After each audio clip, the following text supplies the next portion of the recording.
Nada oculto permanecerá que no haya algún día ser revelado. Nada existe que algún día no sea comprendido. Ha llegado la hora de abrir la puerta al pasado, ir al inicio del poder por otros utilizado. Es la hora de despertar al que duerme latente atrapado en la cripta del pensamiento.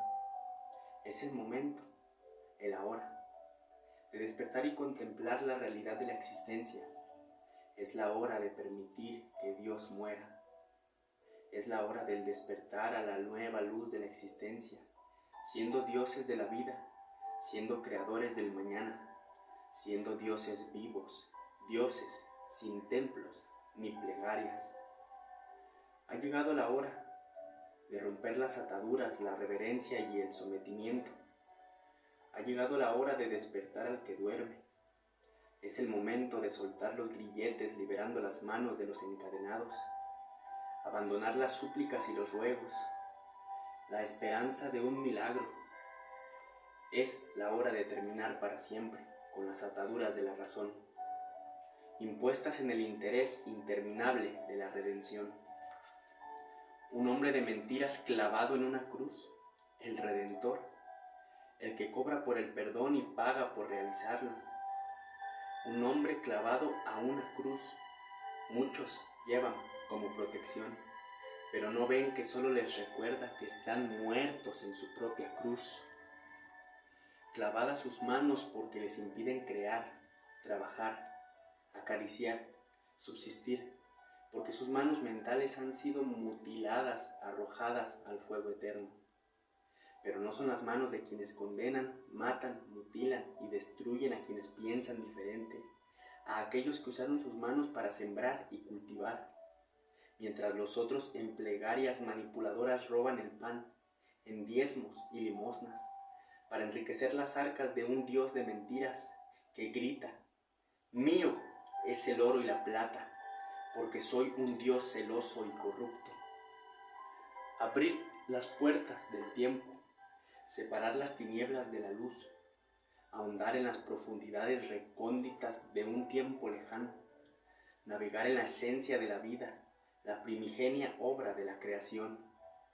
Al contemplar la existencia se descubre que cada cuerpo alberga una energía extraña, diferente, una esencia de poder inconmensurable, la fuerza interior de la vida, tomando forma en sentido del ser.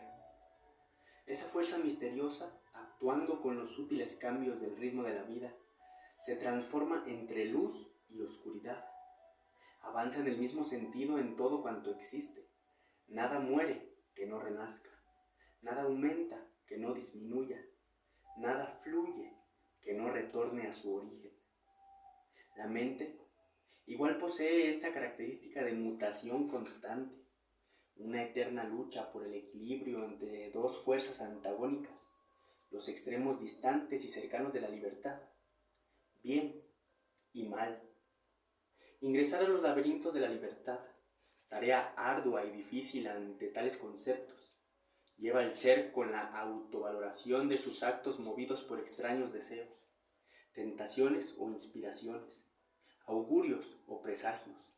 Incitan el actuar en una dirección u otra, conceptos tan disímiles desde quien los juzga con las diferentes circunstancias de su óptica. La lucha infinita entre dos fuerzas estigmatizadas, una hacia el bien y la otra hacia el mal. Tanto se habla del bien que, en su afán de imponerlo, de igual manera se habla más del mal para combatirlo, haciendo del bien un mal peor que aquel que se combate. Entrar al mundo del satanismo es entrar al mundo de Dios, dos extremos de la libertad, las representaciones oscuridad y luz, bien o mal, con todas las variantes posibles entre la luna y la otra, hasta el vórtice misterioso de no encontrar dónde se inicia la una y dónde termina la otra.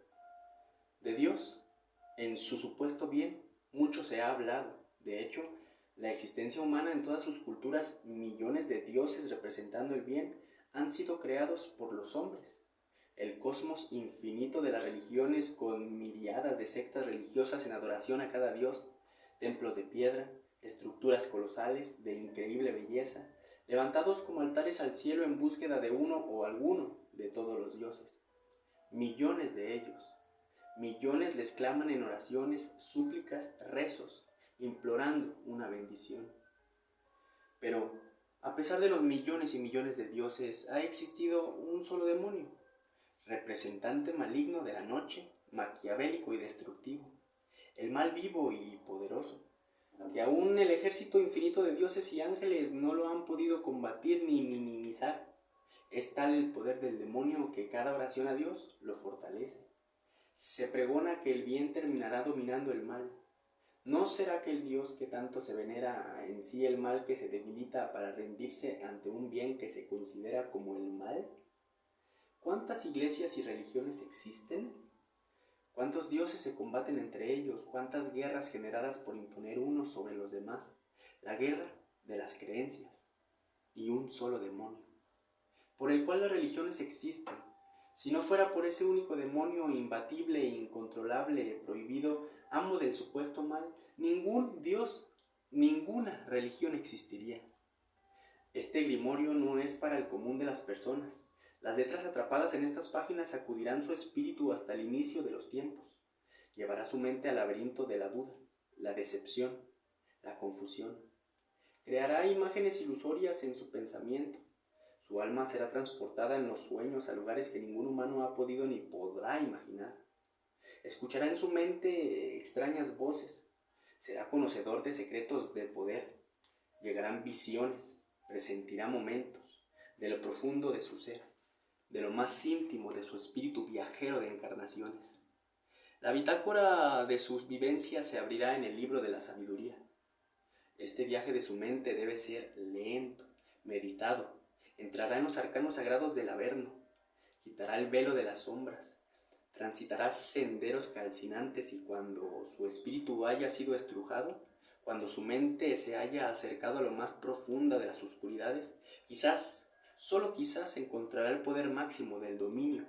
Y digo quizá, porque solo los grandes, los fuertes de espíritu, los rebeldes, aquellos a quienes este libro los convoca, solo ellos conocerán y aplicarán y conocerán el poder total de la libertad.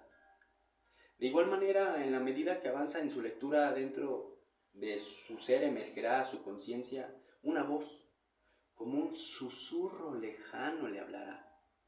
Para otros, los cegados mentales, los inútiles, los incapaces, los que han sucumbido en su espíritu, será un libro de terror infernal. Para otros serán solo palabras y palabras sin sentido.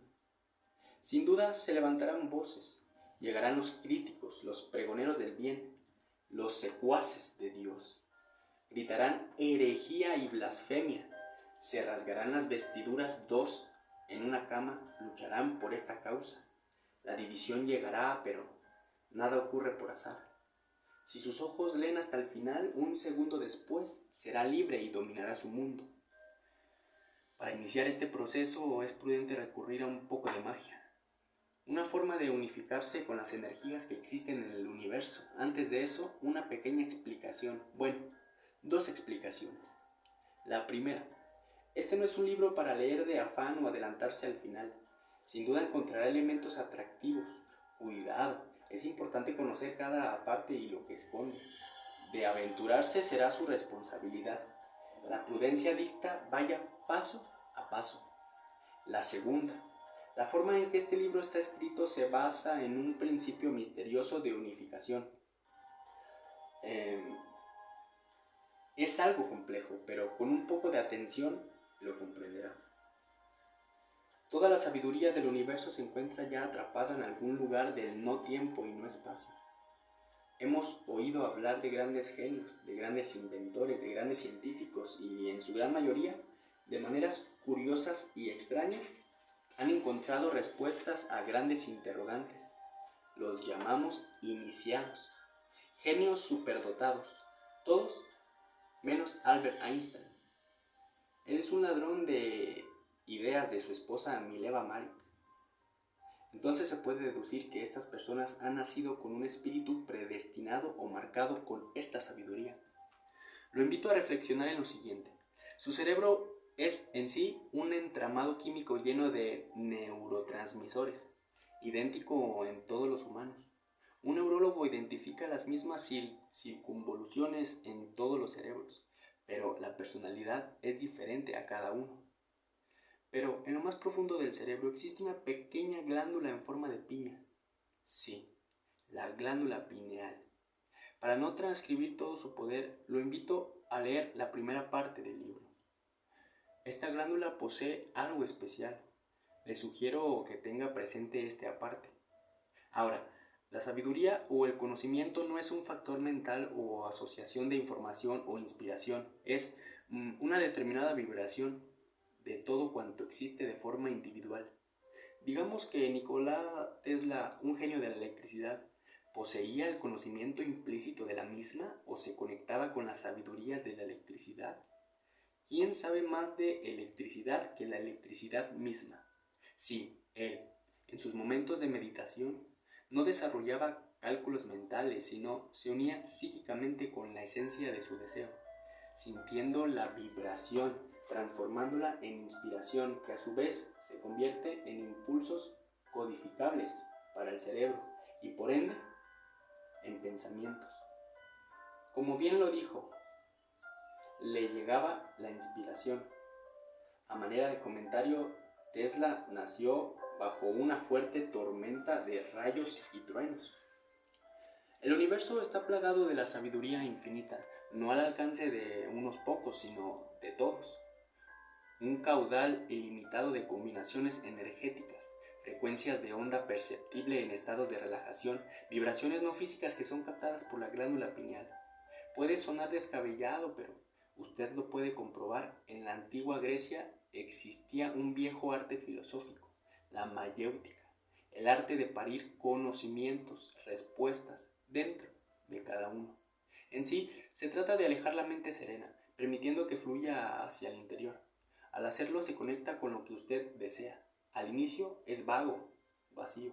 Los pensamientos parásitos bloquean el fluir, pero si lentamente profundiza va percibiendo que en su mente aparecen a manera de recuerdos, información que no sabe por qué lo sabe. Y si intenta hablar de este tema, sin que prime su voluntad, sin pensar en lo que dice, sino fluir con lo que dice, se sorprenderá de cuánto sabe sin saberlo. Quien se conecta energéticamente con un determinado conocimiento no lo aprende. El conocimiento fluye desde su interior. Es quizá la razón por la cual determinadas personas se unen con determinadas vibraciones que en definitiva no corresponden con un aprendizaje académico o demuestran una gran facilidad para determinados conocimientos. Tomando en cuenta lo anterior, siendo una hipótesis, más adelante se dará cuenta, si en el universo existe todo el conocimiento, ¿qué sucederá cuando se fluye con la sabiduría de la libertad? ¿Ha tenido presentimientos? Al descubrir un tema afín con su vida sin previo conocimiento, ¿cómo sabe que lo sabe? Para ingresar a este tratado es importante unirse con la oscuridad. Allí está escondido Satán. La luna posee una extraña influencia negada, aceptada, supuesta, comprobada, cada cual de acuerdo con sus conceptos, así como su conocimiento sobre el tema concluye con cuál se identifica.